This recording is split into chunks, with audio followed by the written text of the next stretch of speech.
स्वामी बंसीदास जी महाराज की जय हो। इसी बीच हमारे बीच जैसलमेर से चलकर महाराज जी के अनन्य भक्त हमारे बीच में प्रवचनों के माध्यम से 2 मिनट का मैं समय चाहूंगा भाई साहब अशोक जी से। बोले सांगलपति महाराज की, बोले स्वामी ओमदास जी महाराज की जय हो। आदरणीय भाई साहब अशोक जी।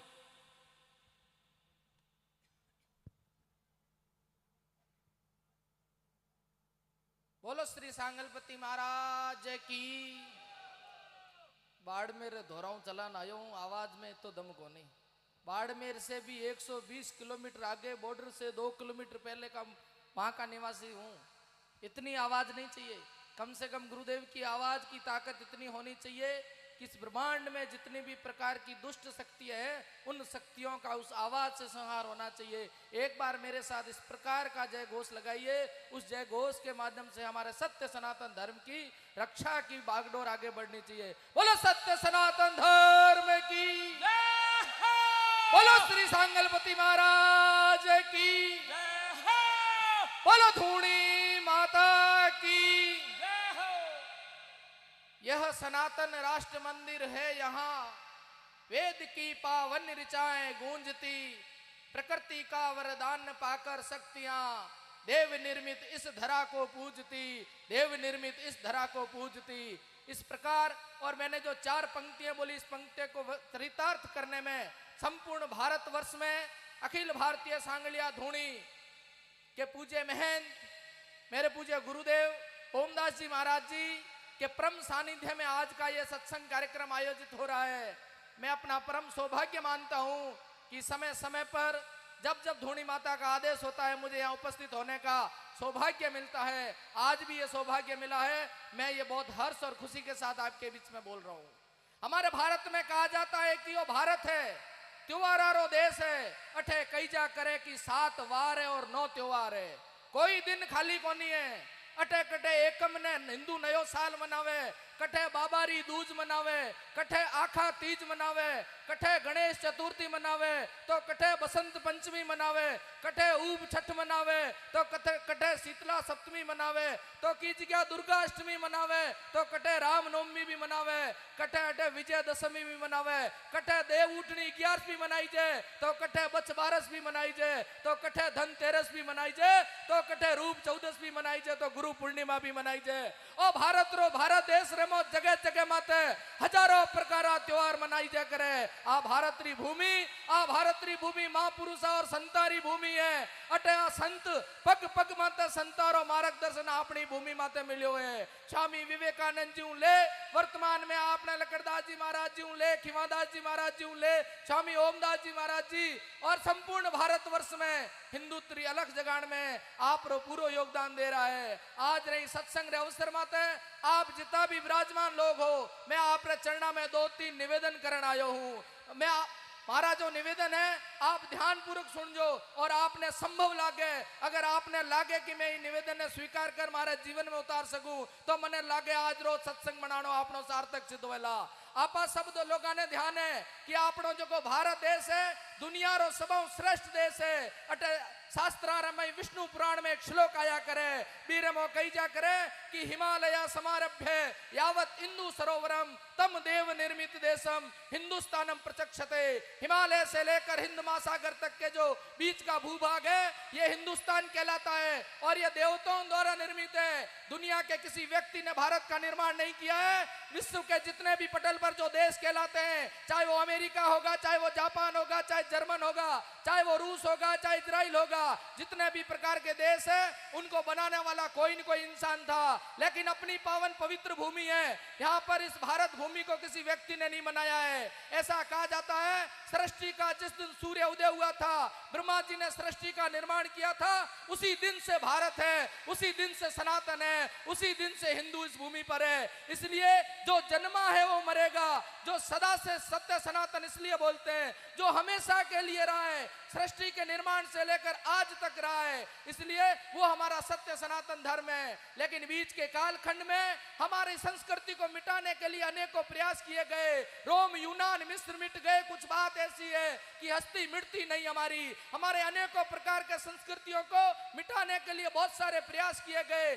अनेकों प्रकार की नई नई बातें हमारी संस्कृति के साथ जोड़ी गई। लेकिन हमारे देश के पूज्य साधु संतों ने अपने अथक परिश्रम की बदौलत इस भारतीय संस्कृति को जीवित रखा है। ऐसे पूज्य संस्कृति के संवाहक आज मंच पर विराजमान है, यह भी हमारा बहुत बड़ा सौभाग्य है। आज 2-3 बातें हमारे घरों तक पहुंच गई है, उसके बारे में हमको विचार करना पड़ेगा। हमारे पूर्वजों ने जो हमें परंपराएं दी है, उस परंपराओं को निभाना हमारा दायित्व बनता है। आज एक नई चीज समाज में हमें देखने को मिलती है, बच्चों का जन्मदिन मनाया जाता है। बहुत अच्छी बात है जन्मदिन मनाना, लेकिन जन्मदिन के साथ एक नया शब्द उपयोग में लिया जाता है, अवतरण दिवस। अवतरा तो इस दुनिया में भगवान के होते हैं, किसी व्यक्ति के नहीं होते हैं। लेकिन जन्मदिन मनाने की परंपरा भी नहीं शुरू कर दी है। हमारे पूर्वजों ने ऐसी कोई परंपरा विकसित नहीं की थी। माताओं बहनों, ध्यान रखना, विशेषकर घर में पोता दोहिता अगर बच्चा जिद करे तो इस बात को कबूलना मत और उसको समझाना कि बेटा इस प्रकार से जन्मदिन नहीं मनाते हैं। घर में केक लाया जाता है,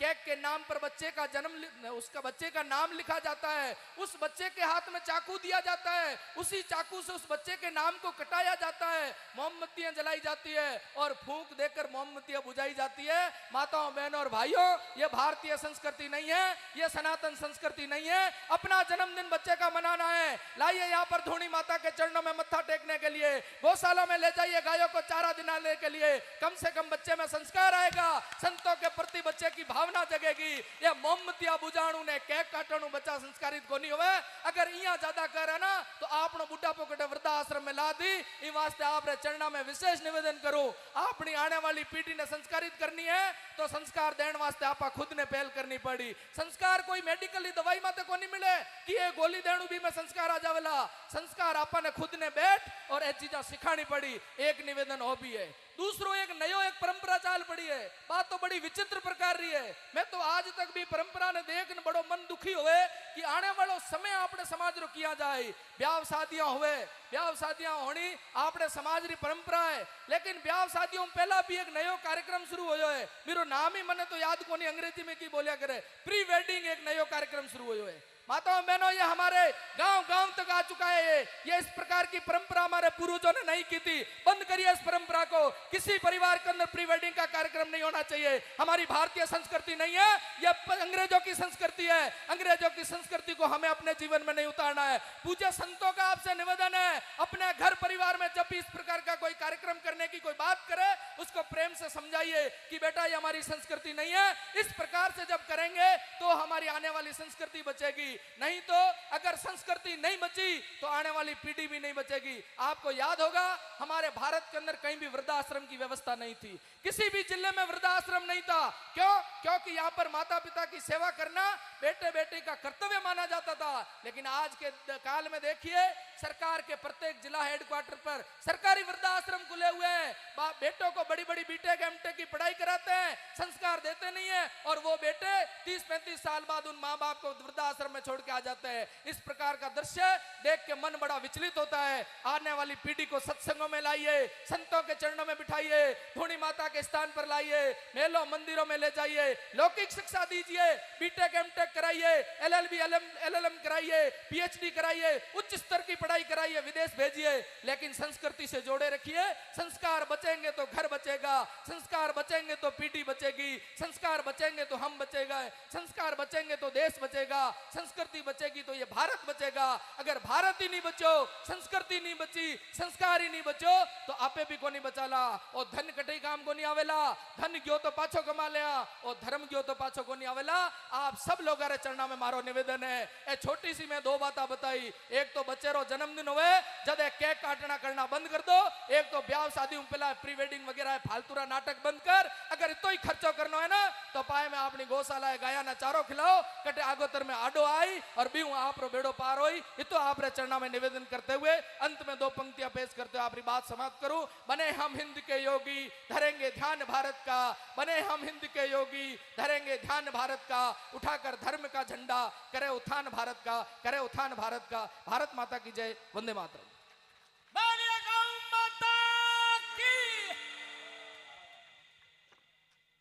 बहुत ही शानदार बात भाई साहब ने बताई। देखिए ये चीजें जो है, क्योंकि सांगलिया धुनी की जो विशेषता रही है सामाजिक कुरीतियों को मिटाना और पाखंडवाद को मिटाना। आप किसी भी कोने में, इस कोने से उस कोने में, उससे इधर किधर भी आप जाइए, आपको एकदम वास्तविक चीज मिलेगी। और जब हम सब लोग इस परिवार से जुड़े हुए हैं, हमारे साधु संतों ने हमें भजनों के माध्यम से यह बात बताई है कि अगर समाज में ये जो कुरीतियां, मृत्यु भोज वगैरह, ये सारी जो चीजें जिस प्रकार से अभी भाई साहब ने बताया जन्मदिन वाला, तो मैंने भी आपसे पहले हाथ जोड़कर निवेदन किया था कि अगर कोई भी बच्चा जिद करे, कोई भी बेटा जिद करे कि हमें ये कार्य करना है जो हमारी संस्कृति, हमारे समाज और हमारे सिस्टम से बाहर का है, तो क्यों ना आप उस पैसों को सही मार्ग में लगाइए। इतना बड़ा भव्य निर्माण हो रहा है। अगर एक जन्मदिन के नाम पर, अपने बेटे के जन्मदिन के नाम पर, पोते के जन्मदिन के नाम पर अगर हम 5 कट्टे, 4 कट्टे जो बिना फालतू की चीजें लेकर अपन खर्च करते हैं, अगर 4-5 कट्टे सीमेंट के भी लगाते हैं, तो भी आपकी आने वाली पीढ़ी इस चीज को याद रखेगी कि मेरे जन्मदिन के ऊपर 5 कट्टे यहां लगाकर मैंने इस निर्माण कार्य में अपनी भूमिका निभाई। तो बहुत ही शानदार, जिस प्रकार से हमारी संस्कृति, हमारी परंपराएं रही, उसी को ध्यान में रखते हुए हम सीख के जाए। यहां से यहां आना, बैठना, रात भर नींद खराब करना, इससे अच्छा है कि आप अपने जीवन में इस तपोभूमि पर बैठे हो, इस सिद्ध भूमि पर बैठे हो और महाराज जी के सानिध्य में आप लोग बैठे हो।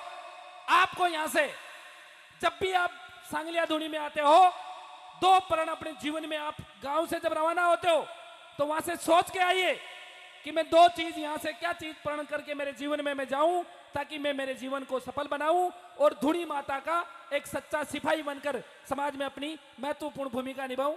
आदरणीय सरदार जी के मुखारबिंद से लीजिए अगले भजन की प्रस्तुति।